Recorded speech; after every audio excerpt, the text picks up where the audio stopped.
So I'm going to talk to you about my thoughts and my experiences about supporting the health and well-being of technology teams. This is something that's really close to my heart, but I'm really interested to hear your thoughts as well.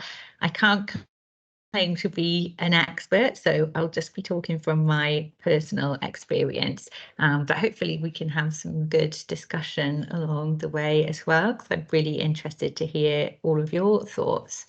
So I'm Liz Coughlin, and currently I work as Head of Technology at English Heritage. It's a fantastic place to work. I'm going to start by telling you a little bit about English Heritage because it's a really interesting organisation. Possibly some of you are members and you may have been to some of the English Heritage sites.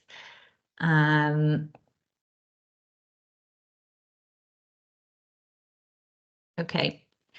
So I'm going to start by talking about the why. Why am I here doing this job at English Heritage? So it all comes down to the purpose of this charity and managing 400 historic properties across the UK. I'm going to give you a little test. This is an easy one. So can you name this English Heritage site? Pop something in the chat if you want to. They do get harder, just to warn you. Okay. So this is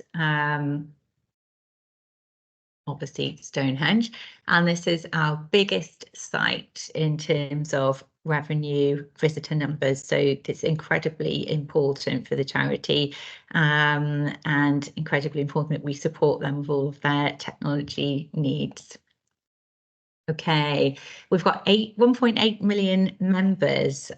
So again, a big part of my role is supporting all of the systems that support that membership value stream and looking after the data of our members as well.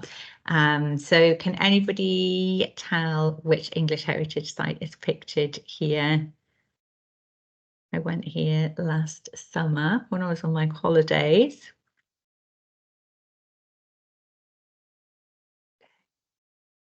That's Tintagel Castle in Cornwall. If you ever get the chance to go, it's a fantastic site. It is lovely. I've never heard of Tintagel Castle. Hey, wow, there you go. You've learned something already. Yeah, it's fantastic. And in recent years, that bridge that you saw was built to link the two parts of the site. So that in itself is worth a visit. We've got 2,500 staff to support with all of the technology needs that you would expect there. Any ideas as to what this site is? You're getting a little history lesson here. So it's in the northeast of England, and a couple of times a year it hosts a goth weekend. Yes, Whitby Abbey. Well done, whoever that was. I wouldn't have known that before I took this job. And it's supposed to be the inspiration for Bram Stoker's Dracula, apparently.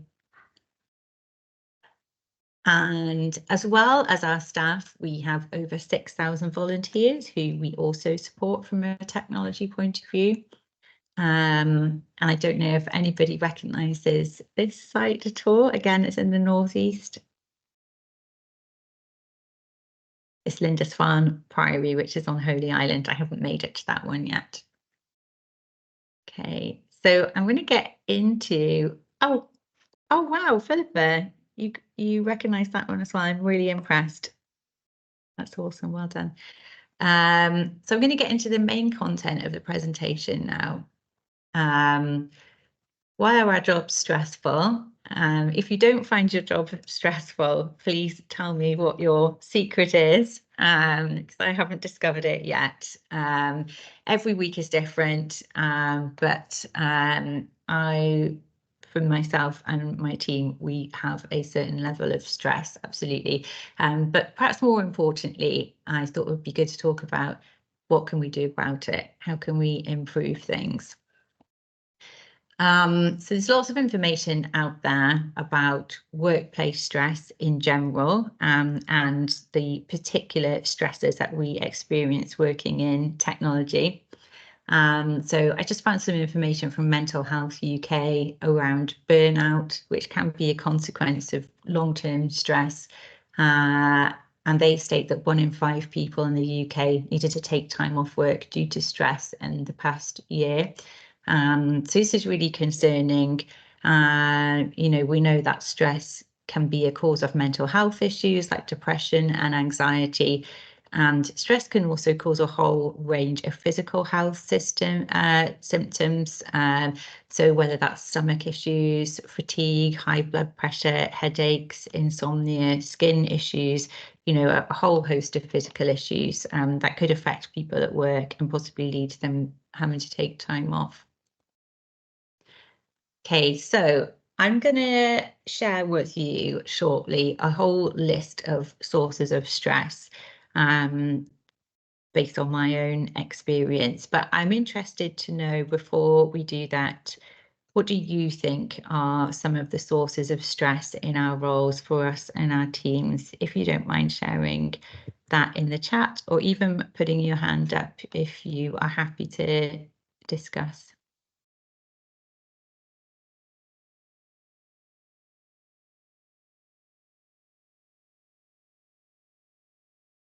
Deadlines, okay. Being on call, economic uncertainty, under-resourced, work-life balance. Yeah, lack of resource. Job security, cyber threat is a big one, definitely. Okay, managing client demands versus internal. And yeah, remote working, hybrid working arrangements since COVID. Colleagues, oh. But absolutely, conflict in a team can be a huge source of stress, absolutely.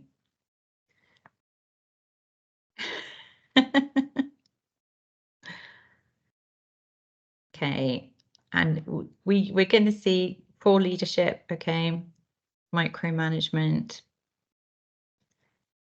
Some of these are captured in my list, not all of them.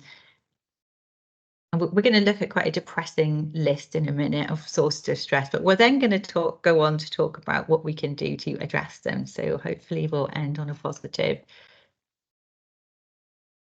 Lack of knowledge. So I'm not sure specifically what that refers to, but one of the things that I think is an important factor is that tech can be very complex, and we're often working with stakeholders who don't have that understanding of that complexity, why things sometimes go wrong, why things might sometimes take a certain amount of time. And I do think that's quite a significant factor. Or requirements and problem understanding. Yeah. Okay, and psychological safety. So if you don't have that environment of psychological safety in your team, when people don't feel that they're able to speak freely or be themselves, or speak up when they see a problem, that can be a real issue. Okay. Yes, I think the rapid pace of change is a factor that is specific to working in tech. We are expected to keep up, potentially having to take part in a lot of training, certifications, etc. And the advent of AI, for example, nobody wants to feel that they're missing out on the potential benefits from AI, and we're all sort of scrabbling to keep up with technology trends, aren't we? Okay. Okay. So this is the list that I have got. It's not an exhaustive list by any means. And as I was putting this together, I kept thinking of more and more, which does sound quite depressing, doesn't it? But I'm really believe quite passionately that there's a lot of effective things we can do to support ourselves and our teams in this, but it's good to be aware of the environment that we're in, and where some of this stress might be coming from. So I thought we could just work through some of these. So I think the pace of delivery was highlighted in some of your comments in the chat, and we are often required to deliver quite complex solutions, sometimes delivering to requirements that aren't completely clear. I know that Bridget understands this from some of our time working together in the past. So expectations can be very high.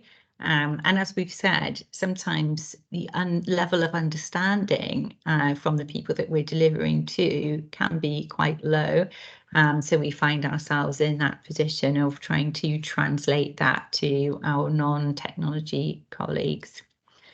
So for any of you, do feel free to chip in on the chat, or speak up if you want to contribute to any of these. So long working hours, this is something in my current team that I've really worked hard to address. Sometimes it's unavoidable when we're up against a deadline. Sometimes unsociable hours are part of our roles. You know, if we have to work on a software release that has to be done out of hours, for example, if we're on call, which somebody mentioned in the chat, you know, even if you don't get called out, that's still impacting your work-life balance. So sometimes that goes with the territory, but what I've really worked hard to do in my last couple of roles actually is to work with those people who are sort of habitual overworkers, and try and change that culture, because that can really take hold in a team and spread. So it's working closely with those people to understand why they're perhaps working excessive hours. Where is that coming from? You know, is it needed? Do we need to put different things in place? Are we under-resourced?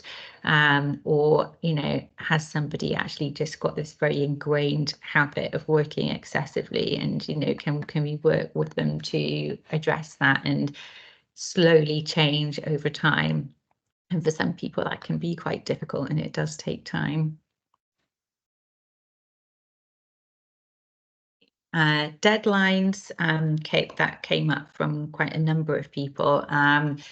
Because of the nature of our work, we are often delivering to tight deadlines. And I think the next one probably sits alongside this in terms of stakeholders having unrealistic expectations. And that's probably quite a common theme that we've all experienced.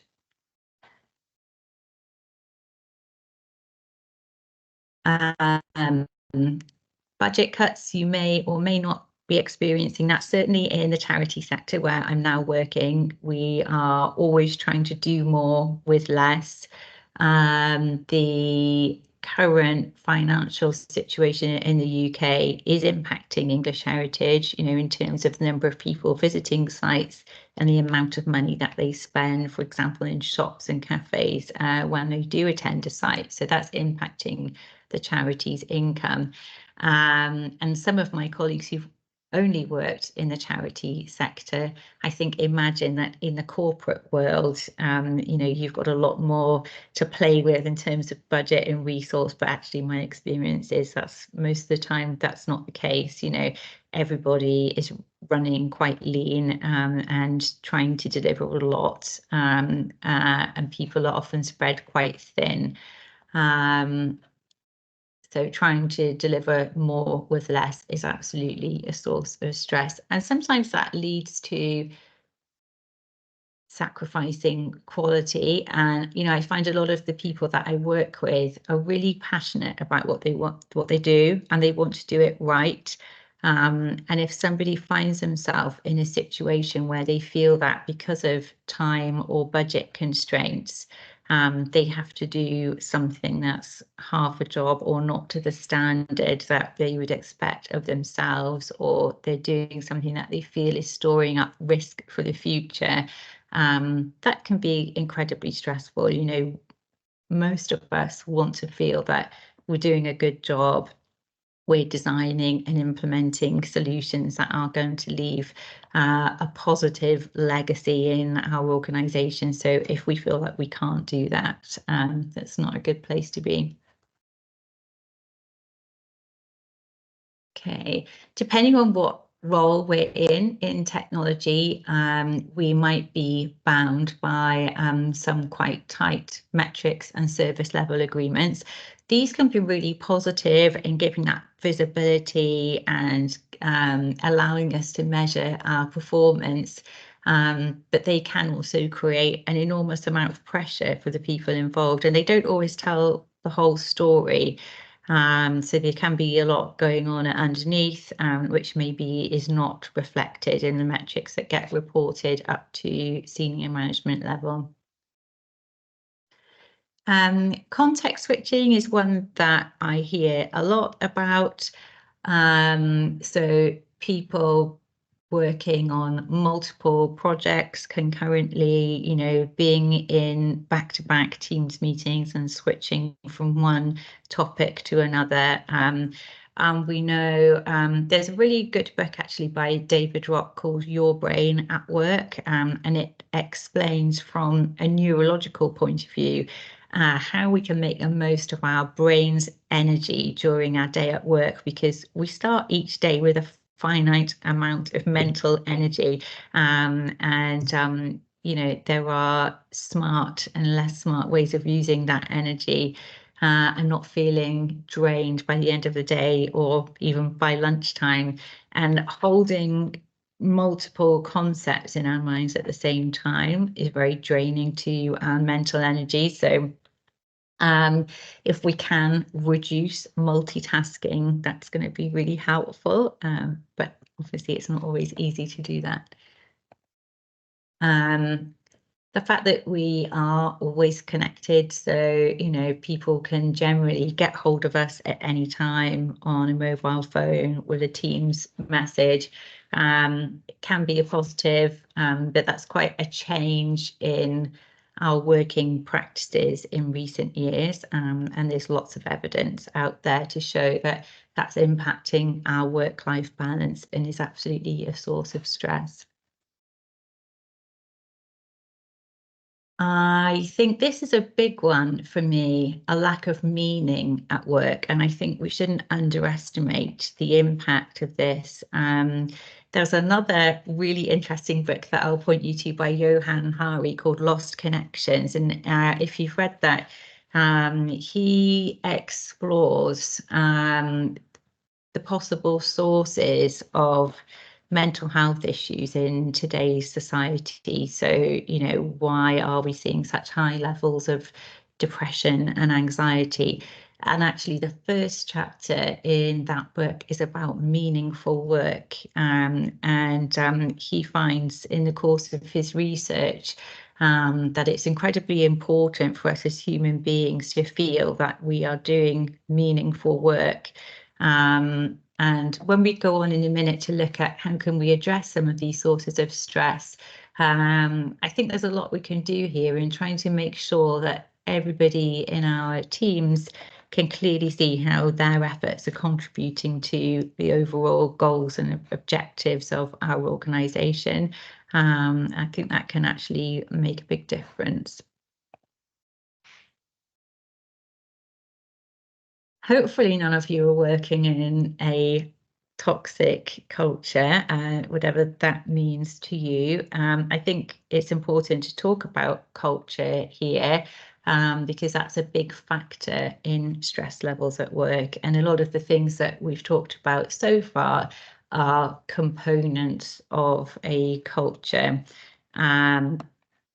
And it can be quite difficult to change a culture, whether that's within an individual team or within a wider organisation, especially if senior leadership is not driving that culture change, because it does need to come from the top. But there may be things that you can do within your particular team to establish a healthier culture there.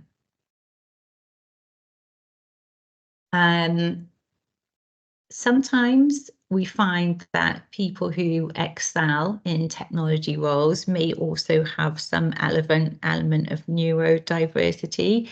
So certainly within my current team, I'm working with a number of colleagues who have some form of neurodiversity. So I've become really interested in the best way of working with these colleagues and how we can support them and help them to be at their best.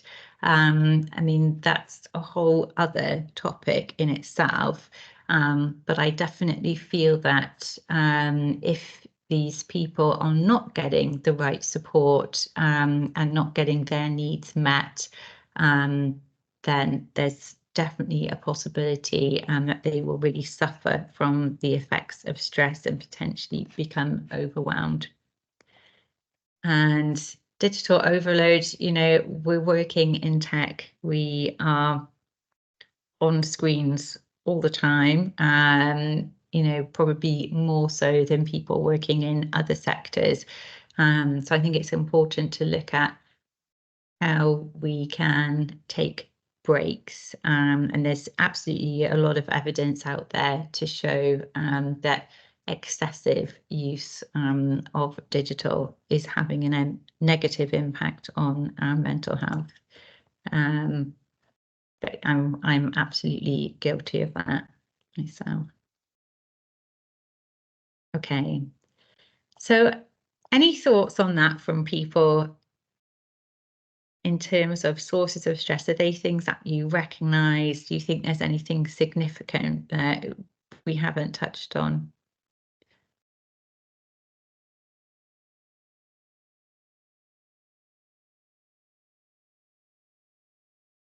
Okay. Okay. Thank you. Okay, so let's move on to the positive. And what can we do to alleviate some of this stress? So speaking from personal experience, when I started in this role 2 years ago, and there were high levels of stress and overworking in the team, and that was coming out in staff surveys, and it was just evident, you know, in the day-to-day interactions with the team. So they'd been through quite a turbulent time with, you know, personnel changes, changes in leadership, lack of a clear strategy. So a big part of my remit in coming into this role was around the people and the team, bringing stability and improving morale. So we spoke about meaning, and one of the things I've been able to do is work with the team to create a clear technology strategy. Thank you, Matthew. And having a strategy and a clear vision that everybody can get behind, I think can have a really positive impact. So it means that the technology team and all of our stakeholders, the people we interact with in the rest of the organisation, they know what we're about, they know what we're trying to achieve, they know what our priorities are. And then we make sure that that strategy filters down into everybody's individual objectives, one-to-ones, etc. So everybody can see whatever task they're working on that day. There's a clear golden thread. Everybody can see how their particular task is feeding into the overall technology strategy and in turn into the overall corporate strategy. Connection, I think, is very much related to this topic of meaning. And one of the things that I found here, which I think is common in IT teams, is there was a disconnect between the technology function and the rest of the organization in a lot of ways. So one of the things we've been doing as a team over the last couple of years is every 2 months, we will have a team day out to one of the English heritage sites. So that allows us to be reminded of why we're doing this and what the charity's purpose is. It also enables us to talk to our end users at English heritage sites. So to chat with people working on our tills, working in our cafes, showing visitors around the sites. There's a huge range of different roles that people are doing in English heritage, and all of these people are users of our technology services. So that's been really powerful, hearing people's stories, whether they're good or bad, and just feeling closer to our end users and learning more about the wider organisation.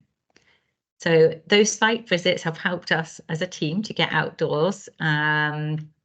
Probably in your organisations, you don't have these historic sites to visit, but there are lots of ways that you can encourage people to get outdoors. So whether that's having a team meeting that's possibly out in the fresh air if weather allows, or if people are working remotely at home, encouraging people to get out for walking meetings and having a phone call where you just go for a quick walk outside.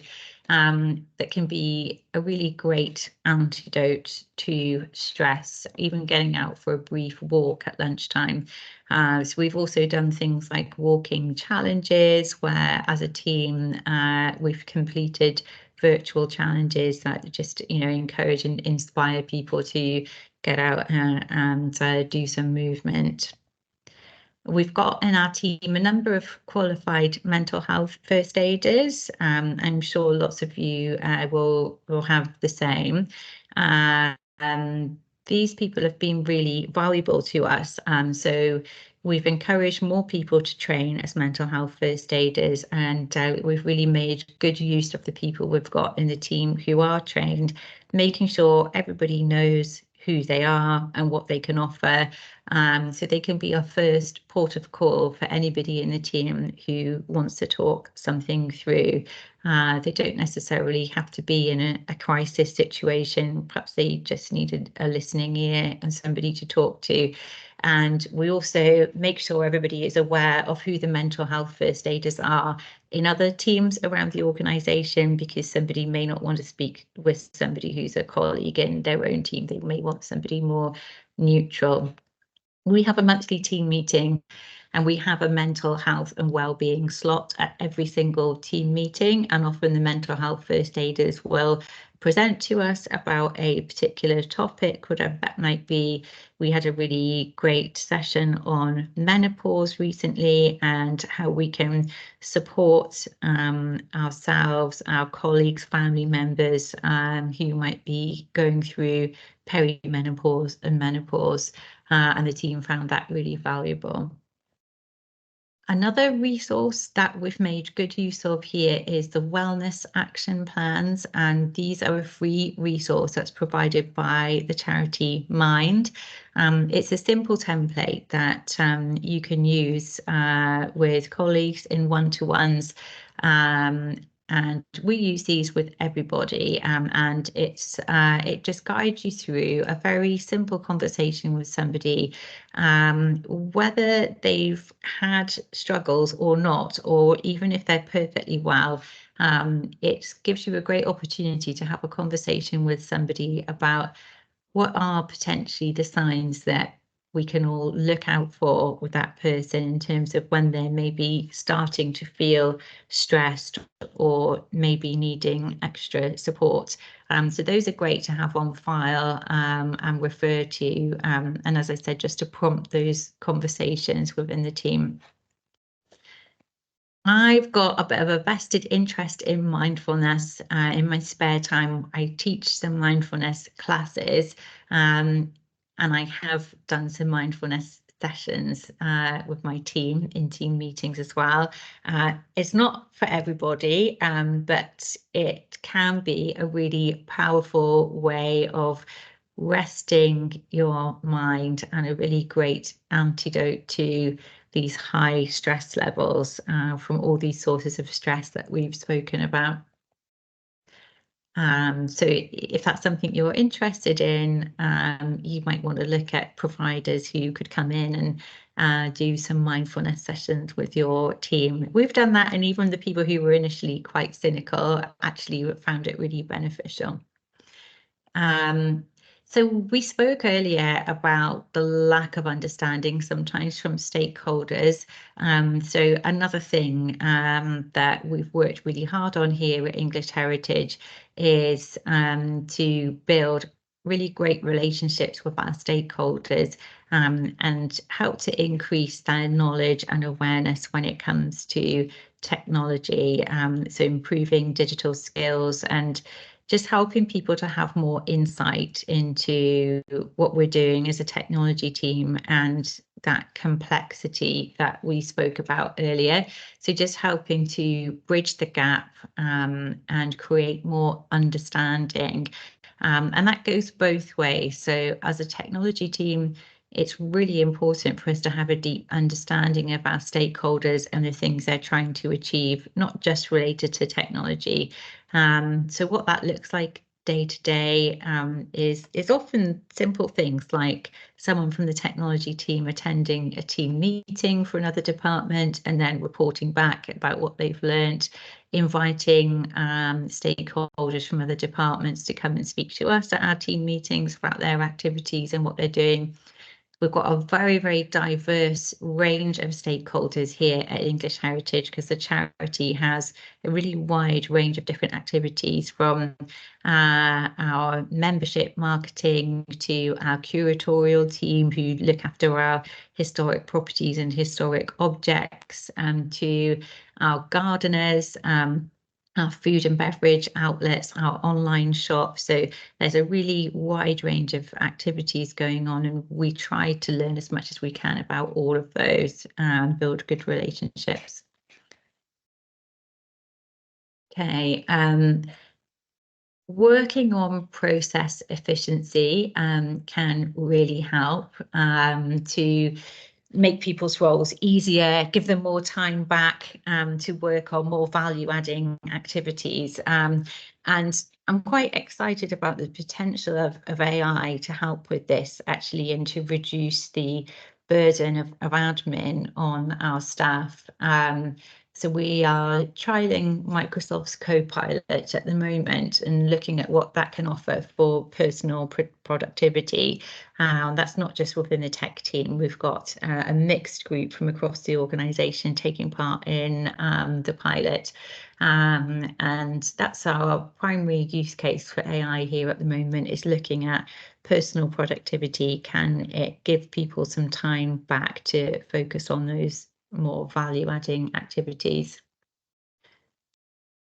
How are we doing for time, Kevin? Oh, you're just on mute there. I'm muted. Yeah, I think we've got about 20 minutes left. So if you want to leave some time for Q&A, we've probably got about 10 minutes, I'd say. Perfect. Yeah, I just saw you pop your camera and just wanted to check that we were all still okay. Yes, well, we'll finish up here and then we'll have plenty of time for discussions and questions. Okay. So flexible working, I mean, this was mentioned in the chat as one of the challenges and potential sources of stress, and this really depends on the individual, I think, and what their needs are. But for some people, flexible working can be really key for them to manage their stress levels. So depending on what they've got going on in their life, you may have a corporate policy that dictates a certain amount of days in the office. We don't have that at the moment at English Heritage, so we do have that flexibility. Wherever possible, as long as it's a reasonable request, we'll always try to accommodate that and that can make a huge difference for the individual. I think giving effective feedback and managing performance issues in the team is really essential. So it's making really good use of one-to-ones, objective setting, annual reviews, etc. So really giving open and honest feedback so people feel very clear about whether they're performing in line with expectations or not. And addressing poor performance can be really challenging, and it can be tempting to avoid that. But I think that's incredibly important for that person who is having challenges with their performance, and also for everybody else around them. So it's incredibly demotivating, isn't it, when you're working hard and you perceive that there's somebody else who's not performing, but that's not being addressed, and that can start to feel really unfair and cause conflict in a team. A lot of you probably have some sort of employee assistance program available, and we have that here at English Heritage as well. So I think it's really important to just make sure that everybody's aware of what's available, how to get in touch, if there's ability to speak to a counsellor, for example, how do you do that? Being really clear that, you know, there's no stigma attached in doing that, and just constantly reminding people that that resource is there. And again, you don't have to be in a crisis situation to reach out to something like a telephone counselling service. That actually that's available to everybody, and really encouraging people to make use of that. And then lastly, access to training and development. So we've set aside 2 hours a week here for everybody in the tech team to work on their own learning and personal development. And again, I think that's really important. It's related to things like finding meaning in your role, and it's related to alleviating that stress that comes from feeling like technology is moving on so quickly and we can't possibly keep up. So it's having time to study and to take certifications where that's appropriate, and making sure people have that protected time, I think is essential. And if people are struggling to do that, which is really common, is working with those individuals to get to the bottom of why are they finding it difficult to carve out that time, and what can we do to support them and enable them to do that. Okay, so that's everything. It's such a huge topic, and there's so much more that we could talk about, but that's everything that I chose to put in my presentation today.